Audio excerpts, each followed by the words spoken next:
रानी लक्ष्मीबाई की संपूर्ण जीवनी भाग 1। भारत का परिदृश्य और लक्ष्मीबाई का महत्व। 19वीं शताब्दी का भारत अंग्रेजी हुकूमत के शिकंजे में जकड़ा हुआ था। ईस्ट इंडिया कंपनी धीरे धीरे न केवल व्यापार कर रही थी बल्कि पूरे देश पर राजनीतिक व सैन्य नियंत्रण भी स्थापित कर रही थी। उनकी डॉक्ट्रिन ऑफ लैप्स जैसी नीतियों ने अनेक राज्यों की स्वतंत्रता छीन ली थी।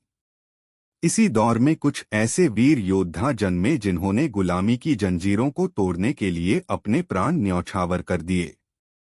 रानी लक्ष्मीबाई का नाम उन महायोद्धाओं में सबसे अग्रणी है।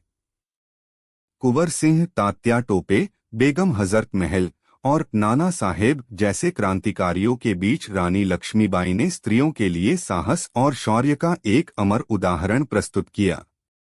उनकी छवि एक ऐसी योद्धा स्त्री की है जिसने न केवल राजनीति और सैन्य कौशल दिखाया बल्कि स्वतंत्रता ही जीवन है की भावना को साकार किया। उनके जीवन का महत्व इस तथ्य में भी छिपा है कि भारतीय स्वतंत्रता संग्राम का पहला संगठित स्वरूप 1857 का विद्रोह उनके अद्वितीय नेतृत्व और बलिदान से अमर हो गया। जन्म और बचपन। मणिकर्णिका से लक्ष्मीबाई तक। जन्म और परिवार। रानी लक्ष्मीबाई का जन्म 19 नवंबर 1828 को वाराणसी तब काशी में एक मराठी ब्राह्मण परिवार में हुआ। उनका असली नाम था मणिकर्णिका। घर में प्यार से उन्हें मनु कहा जाता था। उनके पिता का नाम था मोरोपंत तांबे और माता का नाम था भागीरथी बाई। मोरोपंत तांबे पेशवा बाजीराव द्वितीय के दरबार से जुड़े हुए थे और प्रशासनिक कार्यों में दक्ष थे।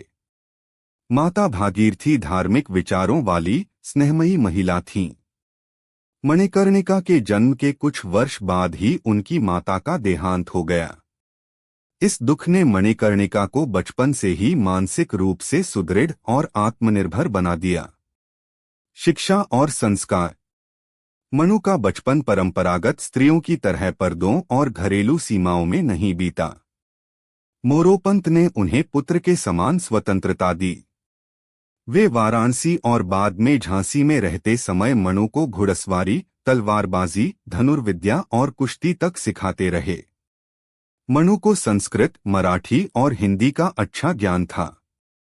धार्मिक ग्रंथ जैसे रामायण, महाभारत और भागवत गीता उनके चरित्र निर्माण में महत्वपूर्ण रहे। साथ ही मनु का स्वभाव अत्यंत चंचल, आत्मनिर्भर और साहसी था। बाल्यकाल की विशेषताएं। मनु ने बचपन से ही घोड़े दौड़ाना सीखा। उनके प्रिय घोड़े का नाम था सरंगी। वे मित्रों के साथ खेलों में भी तलवारबाजी और शस्त्रों का प्रयोग करती थीं। उनमें अद्भुत आत्मविश्वास था। वे अपने साथियों में हमेशा नेतृत्व करती थीं। लोग कहते थे कि यह बच्ची साधारण नहीं है, इसमें अद्वितीय शौर्य की छाप है। यहाँ तक हमने प्रस्तावना और रानी लक्ष्मीबाई के जन्म व बचपन का वर्णन किया।